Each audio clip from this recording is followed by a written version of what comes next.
Champions trophy 2025లో భాగంగా ఈ రోజు అంటే ఆదివారం నాడు న్యూజిలాండ్ అలాగే భారత్ మధ్య చివరి లీగ్ జరుగుతోంది. ఈ మ్యాచ్ లో గెలిచిన జట్టు గ్రూప్ ఏ అగ్రస్థానంలో నిలుస్తుంది. దీంతో దీంతో ఎవరు గెలుస్తారు అనే విషయం పైన చాలా ఆసక్తికరమైన ఒక టెన్షన్ నెలకొంది. ఈ నేపథ్యంలో భారత్ కివీస్ మధ్య పిచ్ ఎలా ఉంటుంది, మ్యాచ్ కి సంబంధించి వాతావరణం ఎలా ఉంటుంది, జట్టు రికార్డులు ఎలా ఉంటాయి అనేది కూడా ప్రతి చిన్న విషయం మ్యాటర్ అవుతుంది. ఛాంపియన్స్ ట్రోఫీ 2025లో దుబాయ్ పిచ్ స్పిన్ కు అనుకూలం. ఇప్పటి వరకు దుబాయ్ పిచ్లన్నిటిపైన స్పిన్నర్ల ఎకానమీ 4.3 కింద నమోదైంది. అవుట్ఫీల్డ్ పెద్దగా ఉండటం కూడా స్పిన్నర్లకు బాగా కలిసి వచ్చే ఒక విషయం. బ్యాటర్లు కఠినమైన సవాల్ను ఎదుర్కోవాల్సి ఉంటుంది.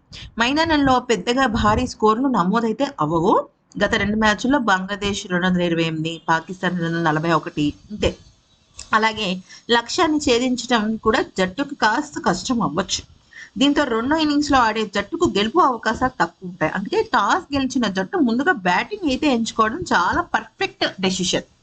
ఇక ఛాంపియన్స్ ట్రోఫీలో గత కొన్ని రోజులుగా వర్షం ఇబ్బంది పడుతున్న వేళ ఇప్పుడు న్యూజిలాండ్ తో జరిగే భారత్ మ్యాచ్లకు దుబాయ్ లో జరుగుతున్నాయి కాబట్టి వర్షం పడే అవకాశం లేదు. ఎండ బాగా కాస్తుంది, అది లాహోర్ లో కాబట్టి వర్షం పడింది. ఇక న్యూజిలాండ్ తో జరిగిన గత 5 వన్డేలలో టీమిండియా విజయం సాధించింది. అంతకుముందు న్యూజిలాండ్ వరుసగా 5 మ్యాచ్ల్లోనూ టీమిండియాను ఓడించింది. ఛాంపియన్స్ ట్రోఫీలో భారత్ కివీస్ ఒకేసారి మాత్రమే తలపడ్డాయి. 2000లో ఫైనల్లో భారత్ పై న్యూజిలాండ్ 4 వికెట్ల తేడాతో గెలిచింది. మొత్తంగా భారత్ న్యూజిలాండ్ 118 మ్యాచ్లు ఆడగా భారత్ 60 సార్లు, కివీస్ 50 సార్లు గెలిచాయి. ఒక మ్యాచ్ టై అవ్వగా 7 మ్యాచ్ల్లో ఫలితం రాలేదు.